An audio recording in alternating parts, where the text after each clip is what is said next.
storytelling.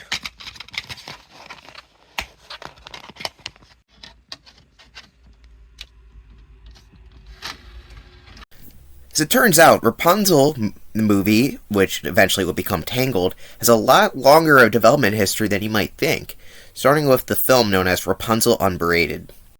Disney adapting a Grimm's fairy tale, especially something like Rapunzel, is not unheard of. They've been doing that since Snow White. However, the original direction of the film was completely different. The original title, called Rapunzel Unbraided, which started production around 2000, and the animation test footage you're seeing is from 2005. And if you know something, it takes place in modern day as well as fairy tale region. It was loosely based on Shrek, which would have been very strange to see. A Shrek version of Rapunzel's story, which is what they were going for. Apparently, it was supposed to be about two people living in San Francisco named Claire and Vince, who are teenagers who can't stand each other. One has short hair, that makes a lot of sense, and he was a fashion-obsessed teen who's concerned with looks, and the other one's a guy who's a pizza delivery boy on hard times. And then, somehow, they swap into the fairy tale world with Rapunzel and her prince, Beau, is his name apparently, and they turn into a squirrel and a dog for some reason. Honestly, this original concept sounds like absolute garbage, and I'm glad that it was scrapped. This version was so bad that basically the director himself basically said, "Yeah, we decided to put it aside. It had some good writers, but just to go to go back to the fairy tale and to go to the heart of the film." In other words, saying this concept was garbage and they couldn't work anything out of it. It just doesn't sound like a good idea. Like the pizza delivery boy and everything else around that, and turning to a squirrel. Like, was it Sword in the Stone?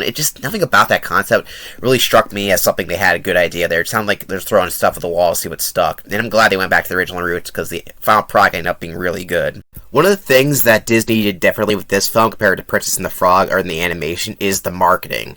The marketing for this film is completely different than the previous film. Thinking that the problem with the original film was the fact that boys didn't want to see it based on that title, they changed it from Rapunzel to Tangled and had the marketing heavily focused on the comedic aspects in the character of Flynn Rider, who is kind of a co-star but not the main character. As you can see from this trailer, it shows very little Rapunzel in it. This marketing strategy ended up working very well for the film, despite the fact not really being that different from any other princess or musical films that Disney released, other than it being CGI. It ended up making the movie make a lot of money, which basically set in stone that Disney could use their typical formula into CGI, and also make them very profitable if they marketed it differently, which of course will come of other films like Frozen being changed from Snow Queen to Frozen, and so on and so forth. As you can tell by the animation, it is not 2D, it is CGI, and it's doing something that CGI hasn't done before, which is a Disney musical, which is pretty interesting to see. Though how they did this was they got traditional animators to work on the film in order to get the style right, and it's the first CGI film that Disney made that doesn't look janky. While I'm sure this film would look way better as a 2D film, it's only the biggest critique I have of the film is that while CGI looks fine, it definitely would have been better as a traditionally animated film, especially compared to Princess and the Frog, which looked really good. But technically speaking, there's no problems with the CGI here. It looks fine, it looks good for the most part. However, it's just one of those things like you kind of wish it was traditionally animated, because I can just imagine how beautiful it would look. I will give them props that they are able to animate one of the hardest things to animate in CGI, being hair, especially a character that has incredibly long hair. They are able to do it pretty well. So congrats on the Disney CGI artists, they did a good job with this film. This film is also a musical, obviously, and the music is done by Alan Menken, who I already mentioned is great, and the songs of this film are, once again, phenomenal. They're better than Princess and the Frog. That movie had some good songs, but this one, you can't beat Alan Menken. When he's good, he does a good job. So, why is Tangled a film that a lot of people nowadays consider to be really great and overlooked at the time, despite the fact it did pretty well at the time? One of the big reasons is because the Frozen came after this, and people hyped up that movie, even though this one's way better. But also because this film is generally really, really good. It basically did what Beauty and the Beast did, where it takes a simple fairy tale and reinvents it to make it unique and work for a modern-day setting and audience, without having to do that thing like, oh yeah, we know this is stupid, which is something that you'll see a lot in later Disney films like this.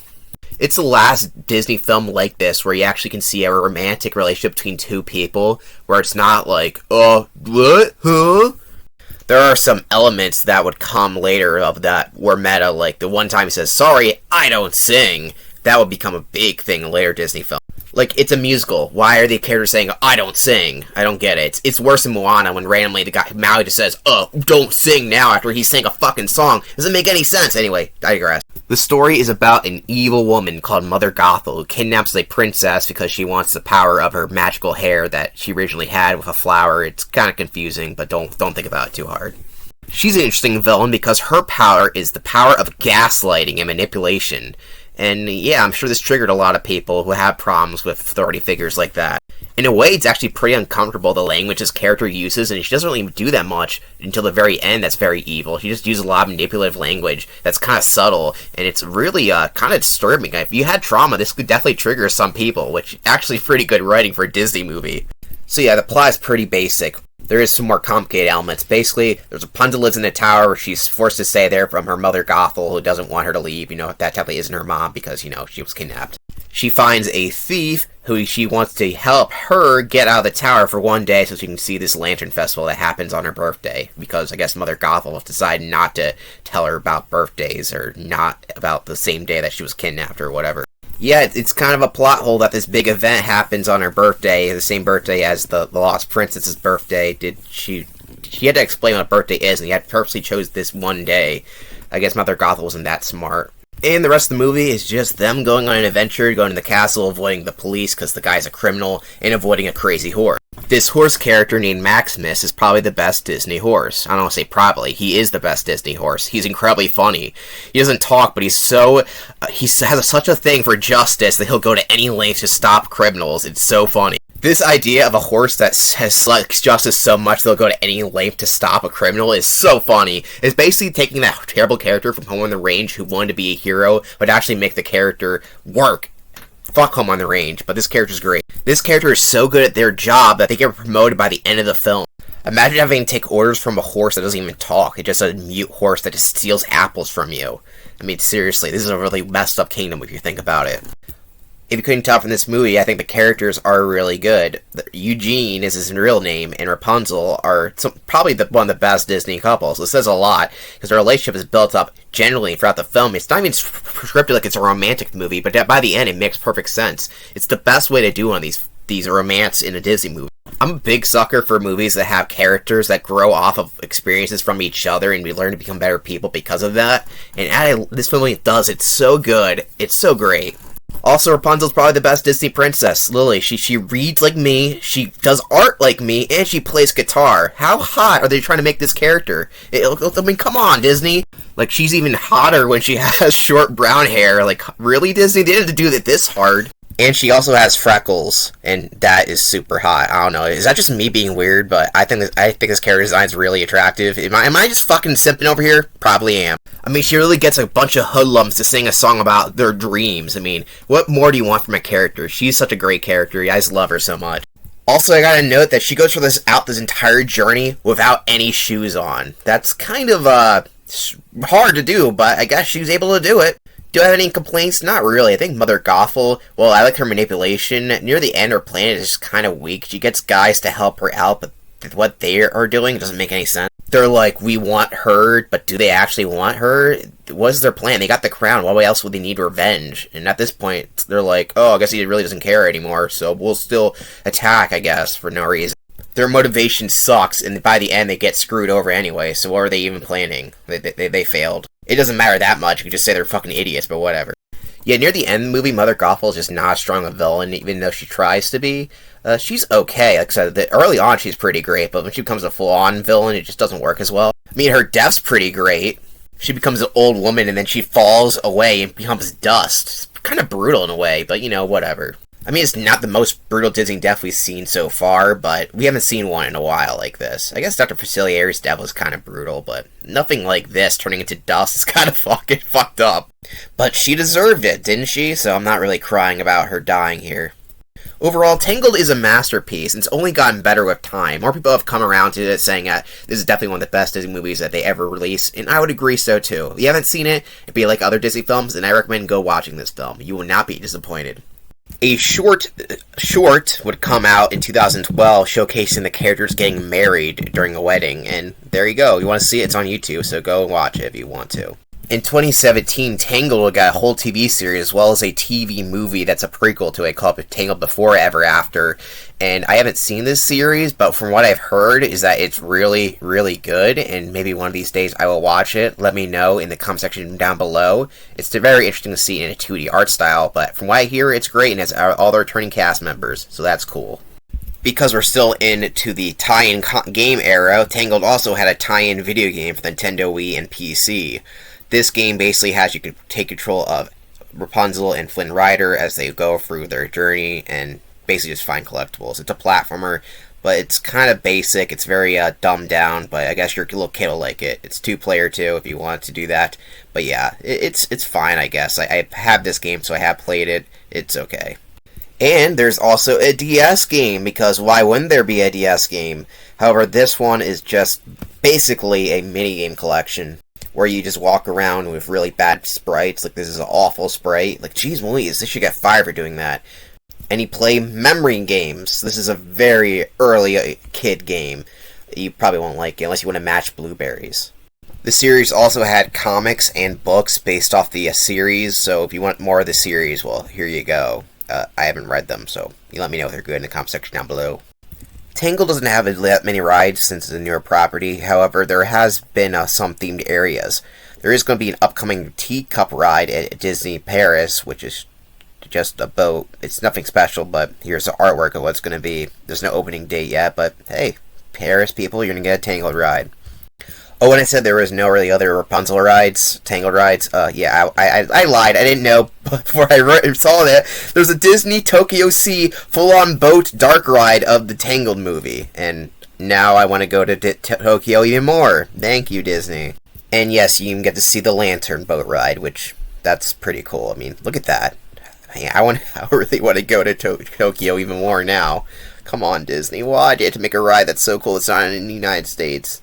In Shanghai Disneyland, there's a Tangled tree, or tavern tree, which is kind of weird. That's not a location in the movie, but it's a little eat-pick-up restaurant that's in Shanghai Disney, so that's interesting. Though, of course, Tokyo's going to outdo everyone. They actually have the Snuggly Duckling restaurant coincide with their new ride they opened up, and yes, it makes me want to go there even more now that I know this exists. And what does the United States have? Well, it's got this area in Fantasyland. What is this area? That has the tower and a little bit of the scenery from Tangled. Why, it's bathrooms, of course. Yeah, we got Tangled bathrooms. I am disappointed. And that's all to say about Disney parks. Seriously, why are there Tangled bathrooms? Like, come on, there should be an actual fucking attraction here. Like, jeez, bathrooms? I guess it's the nicest bathrooms you're going to find in the park, and usually these areas crowded because they think there's something cool here. All the Tangled fans, they turn out just bathrooms. Lame. After the review, it should be no shock that Tangled's in the S tier with the greats like Little Mermaid and Aladdin. I don't know much more to say about the film that hasn't been said before. Everything about it's pretty great. It might have been even higher if it was traditionally animated, but being an S tier, that's already a big win for the film. So good job, Tangled. Let's give it a round of applause. It also should come as no surprise that Rapunzel takes the second spot in the S tier. Only princess that beats her out is Ariel, just because I have a soft spot for redheads, but she's almost there. They are the top. If I had like an SS tier, it would just be those two, to be honest. But yeah, so far, like the princess ranking, pretty good. Good job. Hey, let's move on to the villain ranking. Mother Gothel takes the A spot, and yeah, the A spot had to stretch out a little bit. She's good, but not as good enough to get the S tier. And the brothers, who look like Hans from Frozen, they take the D tier. They aren't that special. They could have been developed a little better. And that's all I gotta say about the villains. Yeah, let's move on. The Tangled soundtrack is phenomenal, so let's go over the songs. In C tier, the only song that's in C tier is Something That I Want, which is a credit song. It's okay, but it's a credit song. It's a little poppy, but not awful, like the Prince and the Frog credit song, which is terrible, which actually ended up in F tier. But yeah, don't get used to any good credit songs from here on out. They're going to be awful and probably be in the F tier from now on. But anyway, let's go on to the B tier. which we got two songs. Mother Knows Best, which is a song I like thematically since it has an uplifting theme, but it's mostly just her manipulating. It doesn't sound too good though. It's very unique, like how it's kind of like a pop, has sound, musically it sounds kind of like it's like an upbeat thing, but lyrically it's not, which is, it shows her manipulation. That's good, but I don't get into it that much, unfortunately. And then we got I've Got a Dream, which is a song that I like, but it's a little cheesy. I like the crooks, like they all have dreams, which is kind of fun because these villains have more going on for them. Unfortunately, some of their dreams are just kind of ridiculous. I know it's supposed to be funny, but a guy, he collects ceramic unicorns. Okay, if this is one, that'd be funny, but the fact that all of them are kind of goofy like that is, I don't get into that as much on repeat listenings. And it also has, sorry boys, I don't sing. Like, yeah, whatever. Then in A tier, we got Healing Incarnation, which is it's a song that peers throughout because that's the song that heals. It's nice sounding, but overall it's pretty short. I know there's was it like a pain? Not pain, but like a hurt incarnation from the series that people say is really good, so I guess I gotta listen to that. And then the rest of the songs are in S tier. Mother Knows Best Reprise. It's actually the true-on villain version of the Mother Knows Best song. It's short, but I like it a lot, and that's why it's in S tier, right below Friends on the Other Side. When My Life Begins, it's a great opening song that basically is upbeat, has a kind of a pop rock feel to it, but I like that pop rock to it. It just gives a good character assessment on Rapunzel herself, which is a great opening. It's also I Want song. When My Life Begins Reprise is just a addition to that. I like repraises, especially if they have a character. It's basically similar to Part of Your World reprise, where the character finally gets a part of what they want, but there's still more to it, and I always like those a lot. There is also another When My Life Begin reprise that's only in the soundtrack. It's not in the movie. I heard, like, what is this? But yeah, it's in the middle, so this one's technically called the Part 2. I didn't count Part 1 because it's not in the movie unless I missed something. Maybe it is, and maybe I'm just going insane, but I don't remember it. Oh well. And the top song, not shocking here, it's I See the Light. This song is classic, and you'll see it played a lot. It's the whole new world of the movie. It's great, it's fantastic, and it almost made it even higher, but I think the other songs above it are a little better.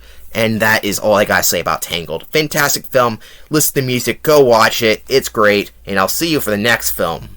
And the next film is Winnie the Pooh. Didn't I cover this already? Well, apparently I didn't, because this is a different film. I'll see you then.